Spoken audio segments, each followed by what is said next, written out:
मित्रों नमस्कार।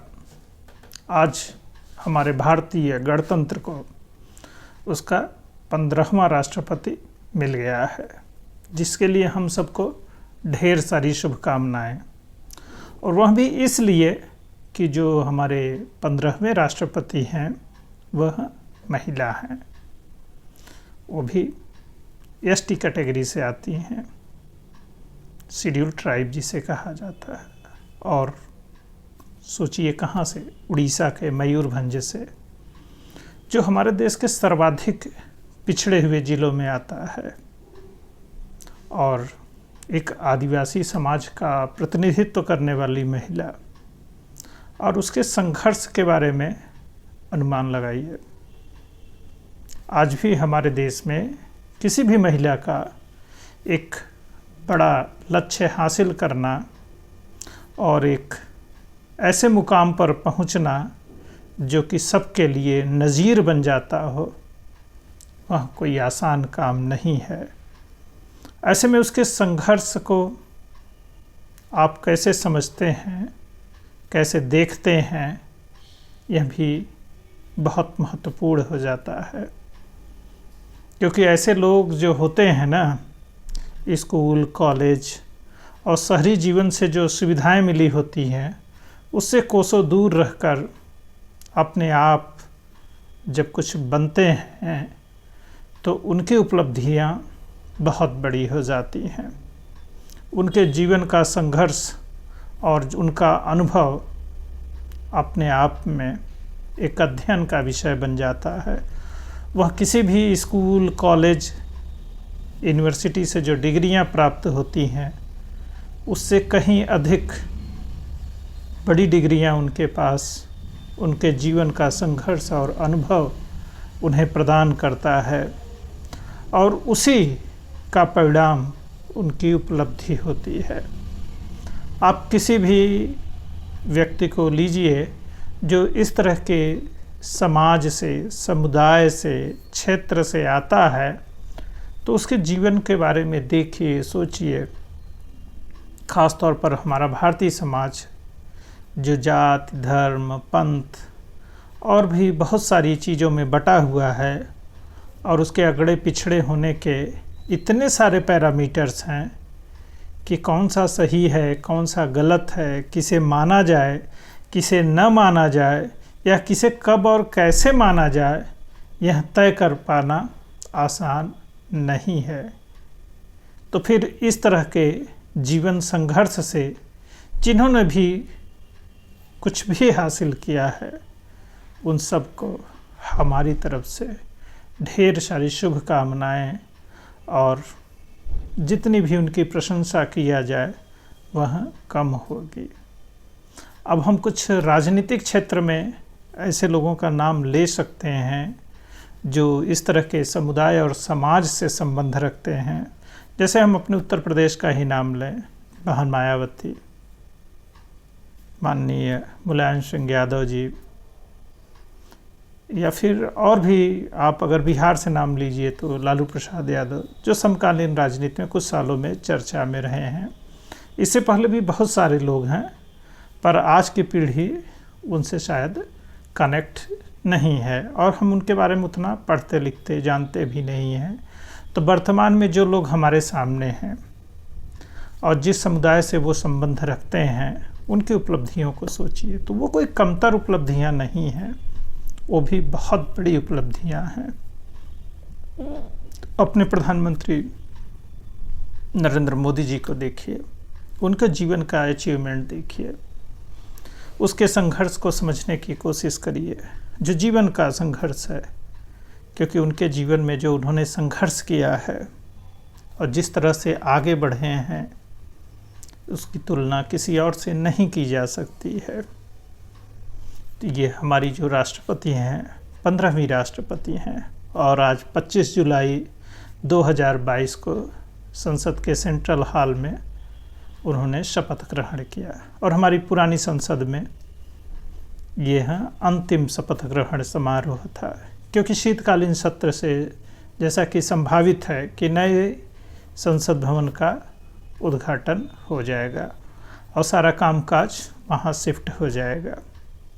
अब लोकतंत्र में संसद का जो महत्व है, जैसे धर्म और संपंथ में मंदिरों का महत्व होता है, उसी तरह लोकतंत्र में संसद और विधान सभा भवनों का महत्व है, जहाँ पर हमारे जनप्रतिनिधि इकट्ठे होते हैं और जनता की बात सब तक पहुँचाते हैं और वहीं पर तमाम नियम कानून बनते हैं।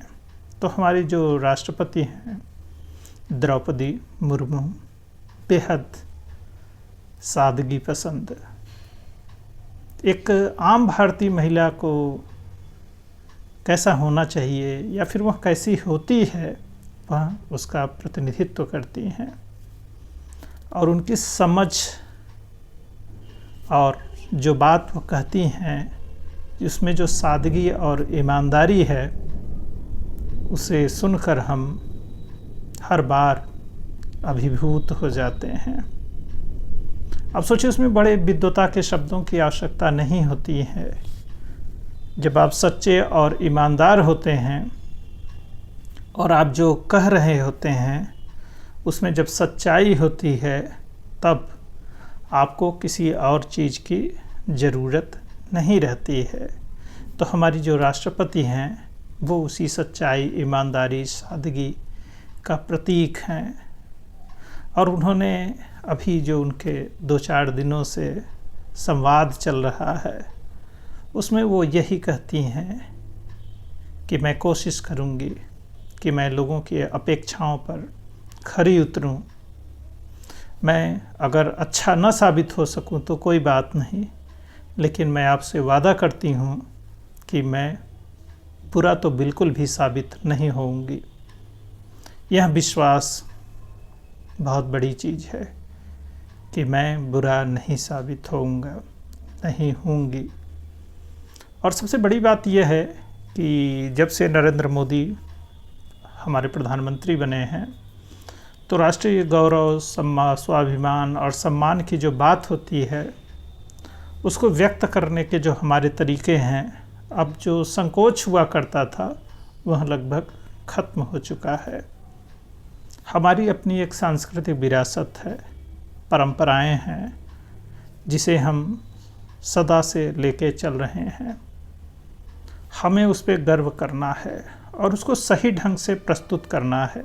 जैसे हम मूर्ति पूजक हैं, हम सनातनी हैं, हम हिंदू हैं, हम प्रकृति पूजक हैं। हमारे मंदिर, हमारी मूर्तियाँ उसी प्रकृति के प्रतीक हैं।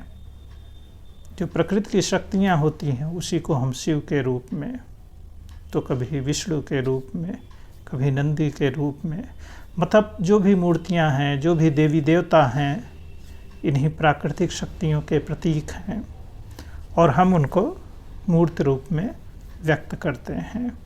यही तो सनातन परंपरा है। अगर आपको सनातन का मूल स्वरूप देखना हो तो भारत के गांवों में जाना होगा, जिन्हें आप आदिवासी, जंगली कहते हैं, वहाँ जाना होगा। क्योंकि जो वास्तविक प्रकृति पूजक हैं वो तो वहीं पर है ना, जो पेड़ों की पूजा करते हैं, जो नदियों की पूजा करते हैं, जो सूर्य की उपासना करते हैं, जो पशुओं की आराधना करते हैं। तो आपका सारा योग, ध्यान, सब कुछ वहीं से तो आया है। और जो ये शहर है, कुछ जो परिष्कृत भाषाएं हैं, परिधान है और बोलने के जो हमारे तरीके हैं, ये उसी का परिमार्जित रूप है। या यूँ कहे, समय के साथ जिस तरह से नदी बहती रहती है तो एक मुकाम से दूसरे मुकाम पर जाती है, लेकिन वो जगह अपनी जगह ही रहते हैं और लोग आगे बढ़ जाते हैं। तो हमारा जो आदिम समाज है, जिसे गांव, जंगल या फिर पहाड़ आप जिसे कह रहे हैं, समझ रहे हैं, आज भी वहाँ पर वह विद्यमान है और हमारे सभ्यता संस्कृति के मूल स्वरूप को वहाँ पे बनाए रखे है। अब जैसे कुछ लोग जो अति विचारक हैं, वह यह साबित करने में लगे रहते हैं कि ये सनातनी नहीं हैं, ये हिंदू नहीं हैं, ये हमसे इतर हैं। नहीं भाई, वो हम ही हैं, वो हमारा थोड़ा पहले का रूप है। जैसे हमारे बाबा दादा थे और आज हम हैं, तो हमारे खान पान पहनावा में तो कुछ बदलाव आया है ना उस समय से। तो जो लोग वहीं रह गए अब भी उस चीज़ को वैसे ही मेंटेन किए हुए हैं। तो चलिए आपकी ही बात मान लेते हैं कि वो सनातनी नहीं है, तो फिर वो कौन है? क्या वो गैर सनातनी हो सकते हैं? उनकी पूजा पद्धति, रहन सहन, सब कुछ से हम ही तो निकले हैं। आज हम जिस रूप में हैं उसी रूप का विस्तार है। तो फिर ये विविधता जो होती है, जो एक इंद्रधनुष का निर्माण करती है, यही सनातन संस्कृति है।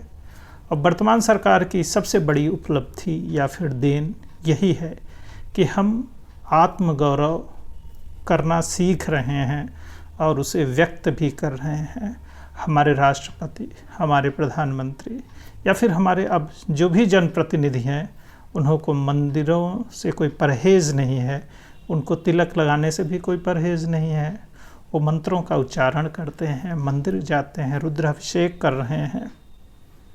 तो इस बात के लिए वर्तमान सरकार को ढेर सारी बधाइयाँ और वर्तमान राष्ट्रपति द्रौपदी मुर्मू जी को भी ढेर सारी शुभकामनाएं कि वो जनता की राष्ट्रपति के रूप में पहले ही दिन अपने आप को स्थापित करने में सफल रहे हैं, जिसके लिए सभी भारतीयों को ढेर सारी शुभकामनाएं। इसी के साथ जय हिंद, जय भारत।